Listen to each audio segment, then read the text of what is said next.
5:00 de la mañana, Washington, D.C.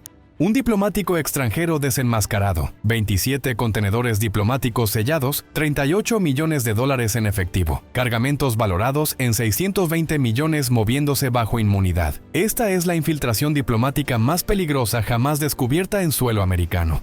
Déjame mostrarte cómo operaban. 28 kilos de fentanilo fueron recuperados dentro de la oficina del embajador, escondidos en el espacio privado de un funcionario diplomático de confianza en territorio estadounidense. No un túnel del cártel, no un almacén clandestino, sino el corazón mismo de la autoridad diplomática. Una sala donde se discutían tratados, se aprobaban visas y se firmaba cooperación internacional, convertida en un oleoducto protegido que movía cientos de millones. Esto no fue infiltración externa. Esto fue traición pura. Sentado detrás de una bandera, un sello oficial y la inmunidad misma. Si crees que termina aquí, vamos más profundo. A las 5:06 de la mañana, Washington, D.C. todavía dormía. Las calles cercanas a la fila de embajadas estaban vacías. Los semáforos cambiaban para nadie. La mayoría de la gente aún estaba en sus camas. Entonces, vehículos federales sin identificación se detuvieron frente a la embajada venezolana. Agentes del FBI y la DEA se movieron sin ruido, sin gritos, sin cámaras, solo pasos firmes y órdenes selladas. Por primera vez en décadas, una embajada extranjera se convirtió en el centro de una redada federal estadounidense. Dentro del edificio, los agentes entraron a la oficina privada del embajador Rafael Ignacio Salazar, un hombre conocido por los americanos como un diplomático tranquilo, un tipo que hablaba de paz, diálogo y cooperación. Lo que los agentes encontraron impactó hasta a investigadores veteranos: 28 kilos de fentanilo, 38 millones en efectivo, teléfonos encriptados de grado militar. Documentos mostraban embarques moviéndose bajo protección diplomática por más de 620 millones al año. Esto no fue un error de papeleo, esto no fue política, esto fue una operación escondida detrás de banderas, sellos e inmunidad. En ese momento, una verdad se volvió clara. El peligro no estaba fuera de Estados Unidos. Estaba sentado tranquilamente dentro de una oficina diplomática en Washington. Antes de continuar, dale me gusta para apoyar esta serie. Ayuda a que estas historias lleguen a más personas que necesitan entender cómo fue usado el sistema. El arresto dentro de la embajada fue solo el principio. Cuando analistas federales abrieron los registros del embajador Rafael Ignacio Salazar, esperaban mensajes ocultos y contactos secretos. Lo que encontraron fue mucho peor y mucho más organizado. Durante años, Salazar había vivido dos vidas. En público era un diplomático educado. Apareció en televisión más de 180 veces, hablando calmadamente sobre paz, sanciones, alivio y cooperación entre naciones. Estrechaba manos, sonreía para las fotografías. Hablaba suavemente. Detrás de puertas cerradas, los registros contaban una historia diferente. Los investigadores descubrieron 92 transferencias financieras sospechosas durante 4 años. El dinero se movía lento y silencioso a través de 17 empresas fantasma con base en Florida, Delaware y cuentas en el extranjero. Cada transferencia estaba etiquetada como ayuda humanitaria o intercambio cultural. Nada de eso era lo que decía ser. Registros de envío revelaron carga diplomática viajando sin inspección, una y otra vez. Con el tiempo, esos embarques protegidos fueron vinculados a un flujo de bienes y efectivo por más de $1.4 mil millones. Esto no fue comportamiento temerario. Fue cuidadoso, planeado y paciente. Salazar usó el único escudo que pocos podían tocar: inmunidad diplomática. Esa protección permitía que personas, paquetes y dinero se movieran libremente, sin preguntas. Los agentes federales empezaron a llamarlo lo que era: una puerta trasera hacia Estados Unidos, escondida a plena vista. El peligro ya no era teórico. Los analistas advirtieron que una vez que una misión extranjera se usa de esta manera, se convierte en un arma. No un arma, no una bomba, un sistema. Y los sistemas no fallan por sí solos. Fallan cuando alguien finalmente los examina lo suficientemente de cerca. Para el final de la semana, una conclusión era inevitable. Esto no fue el trabajo de un solo hombre actuando solo. Esto era una red, silenciosa, disciplinada y profundamente incrustada, y todavía estaba activa. Dime en los comentarios si crees que los investigadores hicieron bien en lanzar una operación nacional. A las 4:00 de la mañana salió la orden a través de múltiples estados. Operación Diplomacia de Hierro. Todas las unidades en movimiento. No hubo cuenta regresiva, no hubo alerta de prensa, solo movimiento. Más de 1,120 agentes federales fueron desplegados al mismo tiempo. Equipos se dirigieron hacia 9 ubicaciones separadas repartidas en 4 estados: Virginia, Maryland, Florida y Nueva York. Cada objetivo tenía algo en común. Cada uno estaba conectado a la cadena de suministro protegida de la embajada. En el norte de Virginia, vehículos blindados se detuvieron afuera de una instalación de almacenamiento diplomático asegurada. El edificio parecía ordinario, paredes limpias, sin señales, pero adentro el silencio se rompió rápido. Cuando los agentes rompieron la puerta de acero, disparos estallaron desde detrás de cajas apiladas. Las balas atravesaron estanterías metálicas, chispas llenaron el aire. Los agentes se cubrieron, avanzaron centímetro a centímetro y forzaron a los tiradores hacia atrás. Después de 23 minutos, el edificio estaba bajo control. Dentro había contenedores sellados ocultando cientos de kilogramos de fentanilo y cocaína. En el puerto de Baltimore, otro equipo interceptó un embarque nocturno listado como equipo médico de auxilio. El papeleo era impecable. Los contenidos no lo eran. Escondidos debajo de cajas había armas, efectivo y dispositivos de rastreo usados para coordinar distribución a través de la costa este. En Miami, equipos federales rodearon un apartamento de un rascacielos usado como centro de comando financiero. Cuando los agentes entraron, sospechosos intentaron destruir discos duros y teléfonos. Uno intentó huir por una escalera de servicio. No llegó más allá del 3er piso. De vuelta en Virginia, un sargento federal fue alcanzado en el hombro durante el tiroteo del almacén. Permaneció consciente, permaneció calmado. Los médicos lo sacaron mientras el equipo presionaba hacia adelante. Nadie rompió formación. Nadie retrocedió. Para el amanecer, la escala de la operación quedó clara. 3.8 toneladas de narcóticos incautados. 412 armas recuperadas. 286 sospechosos bajo custodia. Más importante aún, las rutas fueron cerradas. Los corredores protegidos se fueron. El flujo se detuvo. Durante años, esta red se había escondido detrás de papeleo y privilegio. Esa mañana enfrentó algo más fuerte: coordinación, disciplina y aplicación de la ley actuando como uno. Esto no fue caos, esto fue control. Mientras el sol salía sobre Washington, las puertas de la embajada permanecieron selladas. A través de 4 estados, los teléfonos dejaron de sonar. Vehículos quedaron abandonados. Cuentas se oscurecieron. El mensaje era inconfundible. La protección diplomática había terminado. Y el sistema construido para esconderse en silencio acababa de ser arrastrado a la luz. Toma un momento para seguir este canal. La onda de choque política que siguió es tan importante como la operación misma. Para cuando el sol salió sobre Washington, las redadas ya no eran solo una operación de aplicación de la ley. Se habían convertido en una onda de choque política. Dentro del Departamento de Estado de EE, reuniones de emergencia ya estaban en marcha. Los teléfonos sonaban sin parar. Asesores se movían rápidamente entre habitaciones. Las pantallas mostraban mapas, líneas de tiempo e informes sellados de agencias federales. Un mensaje se repitió una y otra vez. Esto ya no era solo un caso criminal, era una crisis diplomática. En 72 horas, el gobierno venezolano emitió 7 protestas formales, acusando a Estados Unidos de violar normas diplomáticas.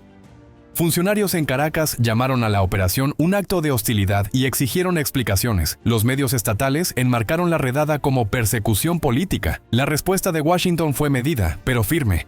Funcionarios estadounidenses declararon claramente que la inmunidad diplomática no protege actividad criminal. Cuando las embajadas se usan como escudos para operaciones ilegales, la ley debe actuar. Silenciosamente, con precisión, sin vacilación. Para muchos americanos, especialmente espectadores mayores, este momento se sintió familiar. Recordó eras pasadas de tensión global, cuando la confianza entre naciones colapsaba, detrás de puertas cerradas. No con tanques en las calles, sino con documentos, informes de inteligencia y declaraciones públicas controladas. El tipo de tensión que no grita, pero se expande. Detrás de escena, agencias de inteligencia comenzaron a comparar notas. Analistas hicieron preguntas difíciles. ¿Cuánto tiempo había estado pasando esto? ¿Quién más sabía? ¿Y cuántos otros canales diplomáticos habían sido silenciosamente abusados? Lo que más preocupaba a los investigadores no era el dinero o las drogas solas, era el método. Los sistemas diplomáticos existen para prevenir conflictos. Se construyen sobre confianza.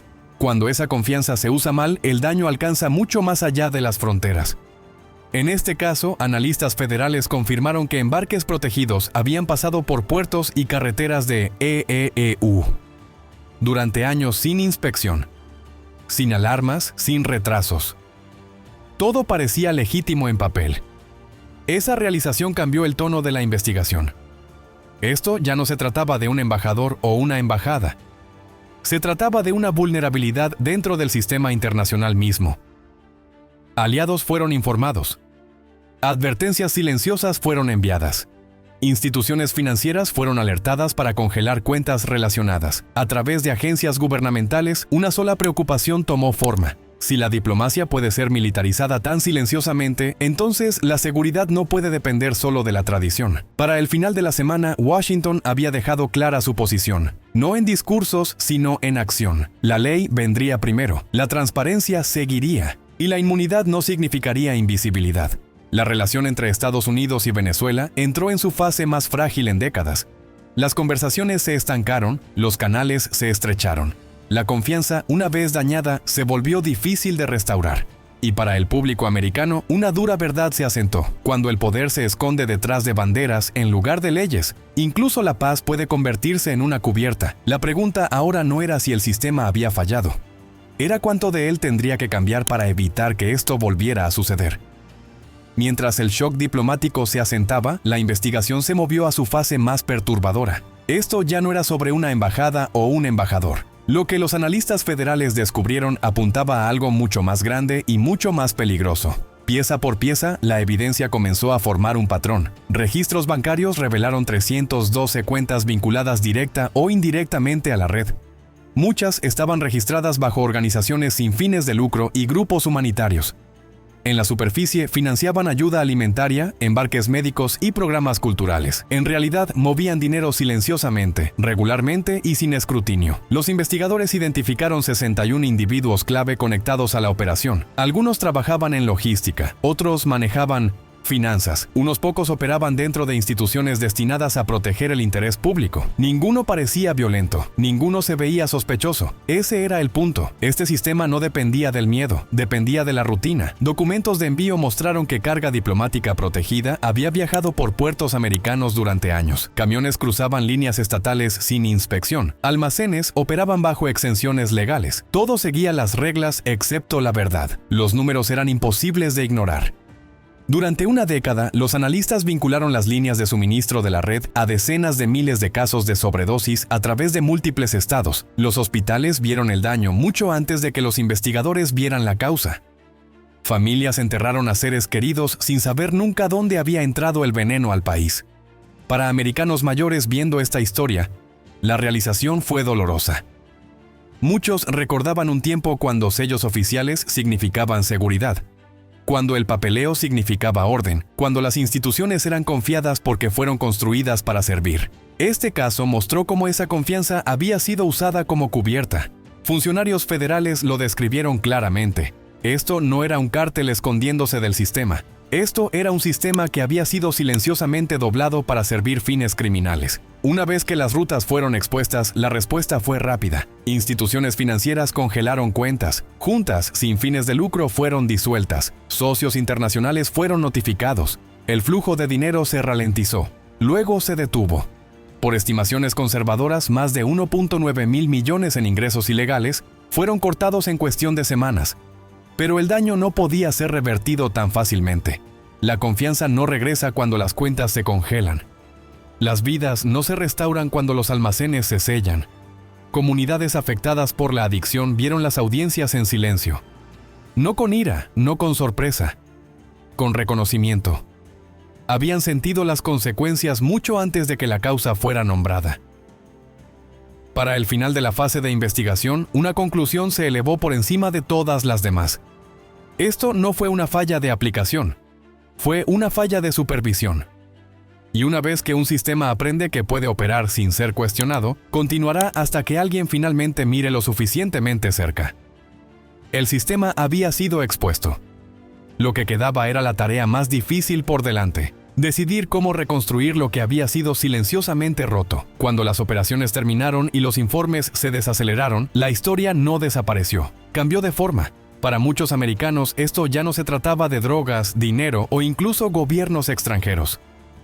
Se convirtió en una pregunta de confianza. ¿Quién la merece y qué tan fácilmente puede ser abusada? La diplomacia fue creada para prevenir conflictos. Banderas, sellos e inmunidad existen para que las naciones puedan hablar en lugar de pelear. Pero este caso reveló lo que sucede cuando esas protecciones se tuercen en escudos para el crimen. Cuando esa línea se cruza, la diplomacia deja de ser un puente. Se convierte en un escondite. Líderes federales hablaron con cuidado. No hubo discursos de victoria, no hubo celebraciones, solo declaraciones de responsabilidad. Dejaron un punto claro. La ley no se detiene en la puerta de la embajada. Cuando el privilegio internacional se usa para dañar comunidades americanas, la acción no es opcional, es requerida. A través de agencias gubernamentales, nuevas salvaguardas fueron anunciadas. Reglas de carga diplomática fueron revisadas. Estándares de informes financieros fueron endurecidos. El intercambio de inteligencia se expandió con aliados que ahora enfrentan la misma pregunta incómoda. ¿Cuántos otros sistemas habían sido confiados sin verificación? Para espectadores mayores, el momento llevaba un peso más profundo. Muchos habían vivido a través de décadas cuando las instituciones eran estables, predecibles y respetadas. Se les había enseñado que la autoridad venía con deber y el deber venía con responsabilidad. Ver esa creencia sacudida no produjo indignación, produjo reflexión. Las comunidades más afectadas por la adicción no pidieron venganza, pidieron honestidad. Querían saber cómo el sufrimiento pudo extenderse tan silenciosamente, cómo el papeleo pudo mover veneno, cómo la autoridad pudo fallar sin sirenas de advertencia. Al mismo tiempo, otra verdad se mantuvo firme. El sistema no colapsó, respondió. Los agentes se movieron antes del amanecer. Analistas siguieron los números. Los médicos corrieron hacia el peligro. Los investigadores permanecieron pacientes cuando las respuestas llegaron lentamente. Algunos fueron heridos. Ninguno retrocedió. No actuaron por atención. Actuaron porque eso es lo que se supone que hace el escudo. Para el recuento final, 1.9 mil millones en ingresos ilegales habían sido cortados. Cientos de cuentas congeladas. Múltiples investigaciones internacionales lanzadas. El daño no pudo ser borrado, pero el sangrado se había detenido. La lección no fue simple, pero fue clara. El poder no es peligroso porque existe.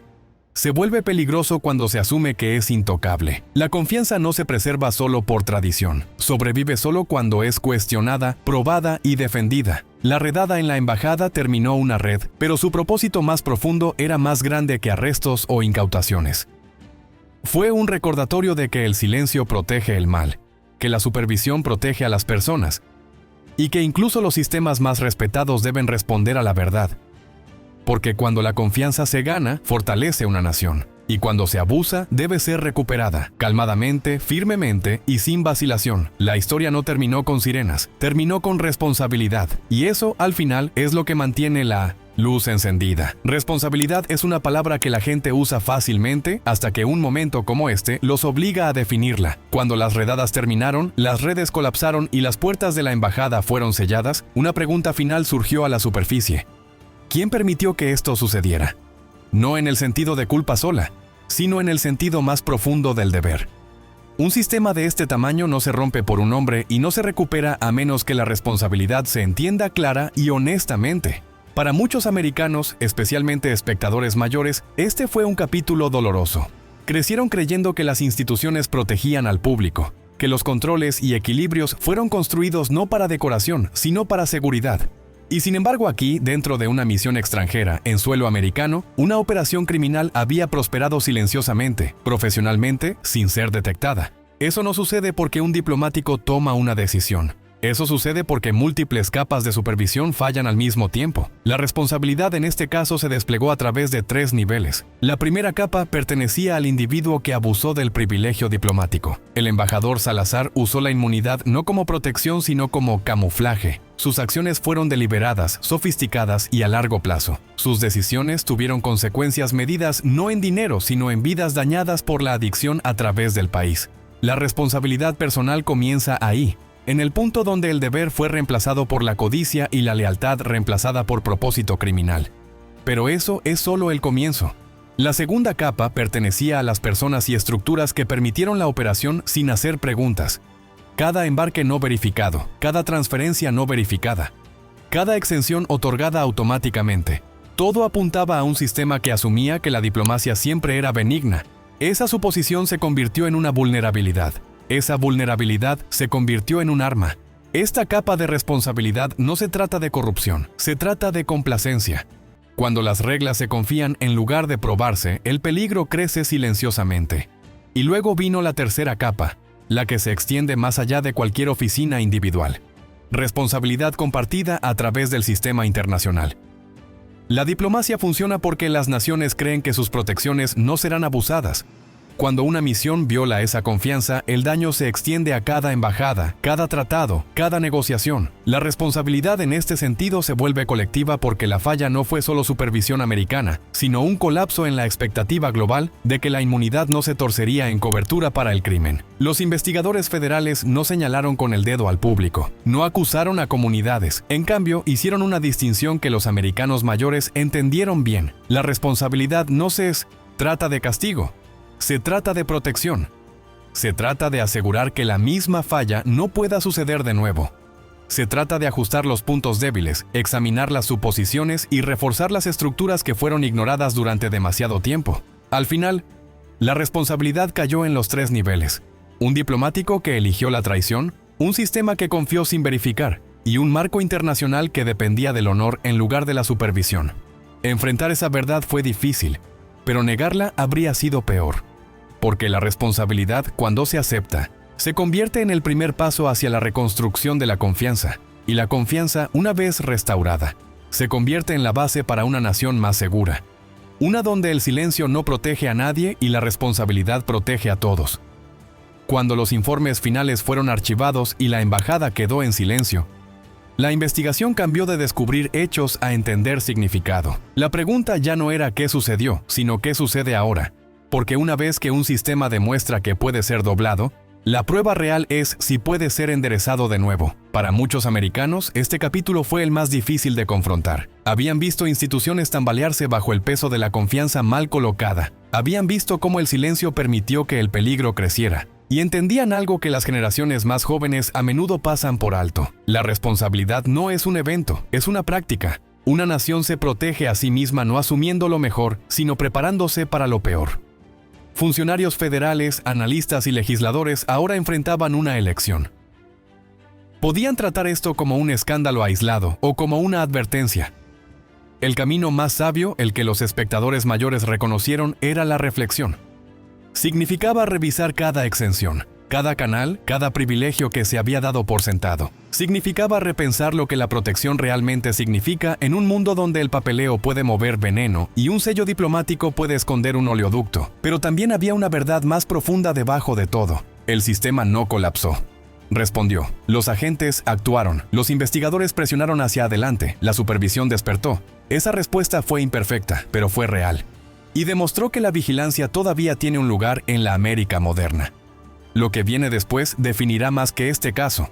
Definirá si la confianza, una vez sacudida, puede ser reconstruida con honestidad, claridad y el coraje de nunca mirar hacia otro lado. Comparte este video y cuéntanos desde dónde nos ves. Activa la campana para no perderte el próximo episodio.